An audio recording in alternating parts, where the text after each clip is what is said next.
Story 1. Bad listeners are those who seem to lose focus while you are talking and simply continue where they left off once you finish. Story 2.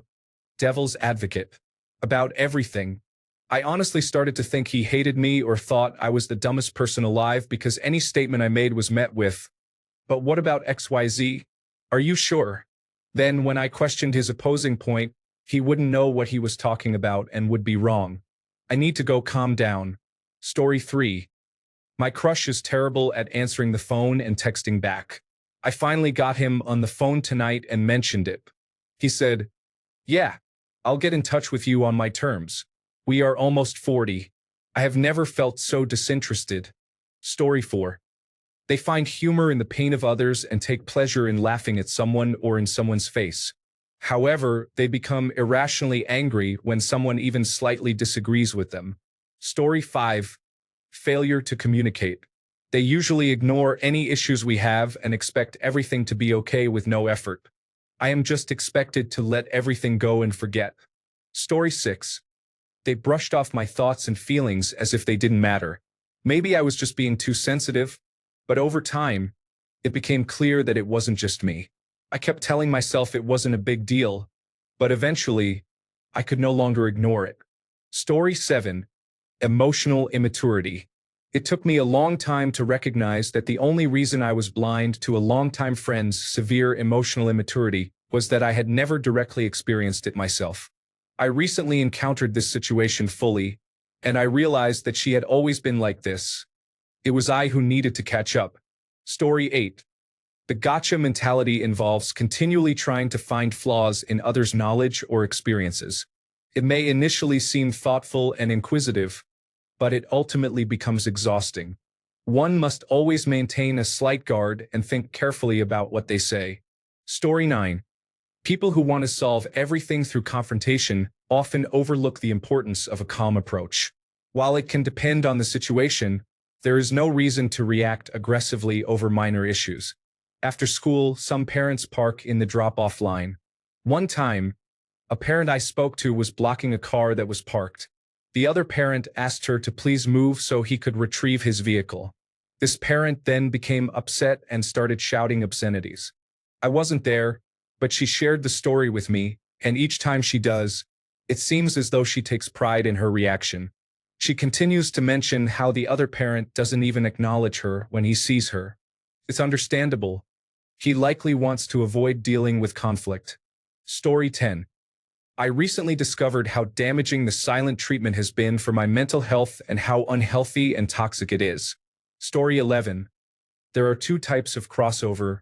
1. Expressing values that sound good but not demonstrating those values through actions. Making plans and then canceling without any communication, leaving me waiting for someone who isn't coming. This is very disappointing. Story 12. Negging used to go under my radar until I learned more about it a few years ago. It really put a lot of things into perspective for me. I am much better at spotting it now. I like to give people some grace, so I will bring it up, but if it continues, I will walk away. Story 13. My husband is a sleep farter. I ignored it for far too long. After nearly 20 years together, we got separate beds, and it is so much better. Story 14. That she has never shown ambition or drive to improve her life. Instead, she seems to rely on others for assistance in different ways. I have ignored it for over 30 years because she is my friend, but it is becoming tiresome. Story 15. Being consistently 15 to 30 minutes late for everything. My grandma has been this way my whole life. However, lately, it has been frustrating me more than usual. Story 16. They only talk about themselves and never ask me anything. I am just a passive listener meant to hear all their complaints. Story 17. Chronic one-upping. I could say I got hit by a bus, and they would reply, "Well, I got hit by two and still made it to work." Story 18. Just being negative. You tell them about something that you may want or about something good that happened to you, and it's just immediate pessimism. Story 19. Having a harmful minimalist life philosophy. The "I won't do anything that I'm not forced to" kind of laziness. Story 20. I dislike when people interrupt me. When I'm speaking, they attempt to guess what I was going to say. Is frustrating. Story 21. One student I study with makes jokes involving everyone, but when another classmate makes a joke about him, he gets upset and makes a scene asking for respect. We are all getting really tired of him. Story 22. Someone who only apologizes to gain something in order to continue the behavior is not someone who takes responsibility for their actions. Story 23. How genuinely frustrating my husband is. He relies on me for all his thinking. He can't make simple decisions without consulting me. It drives me crazy. Story 24. My dad is often negative and impatient, and he is becoming like his father, which annoyed him. This is frustrating for me. His impatience has affected me since childhood, and he doesn't realize it.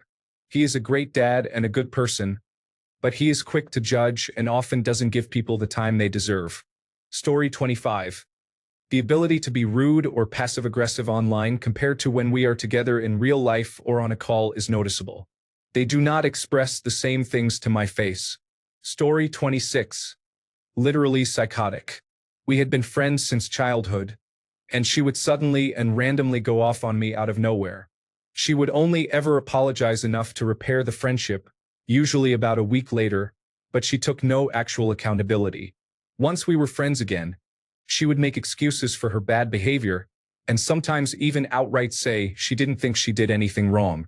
I finally cut her out of my life for good, and every time she pops into my head, a wave of relief washes over me knowing she is gone.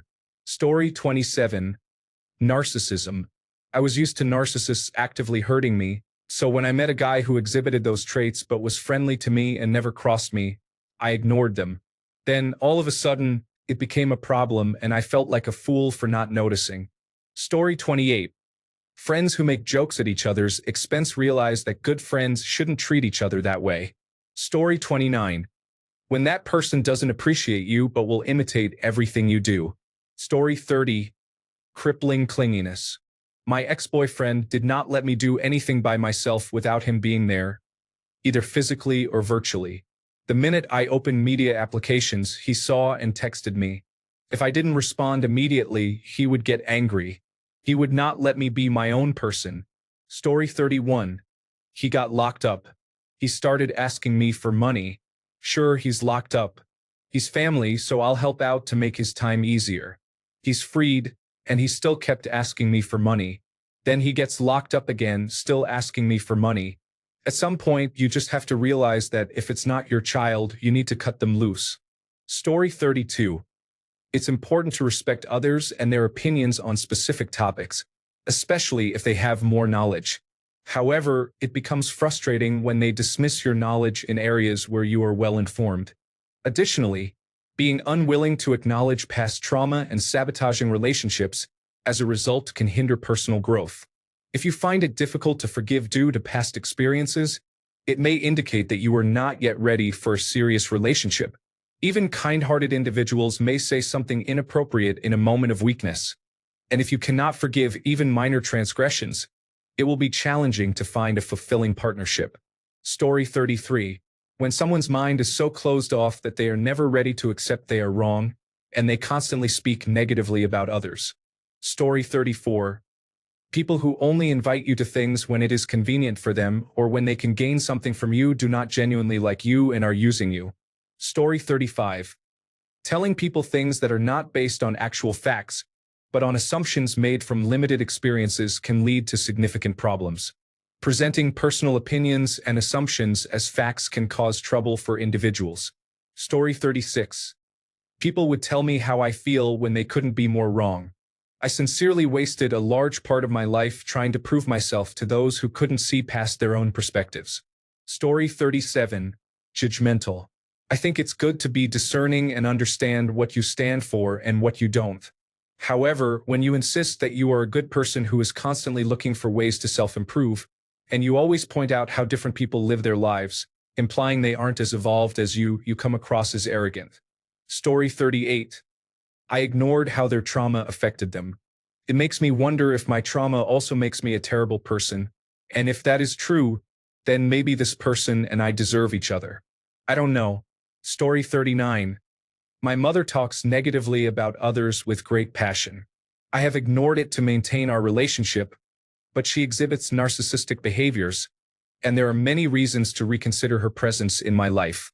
I have also overheard her speaking poorly about me. Previously, I chose to ignore it, but now I might respond by saying, "We don't know that for sure.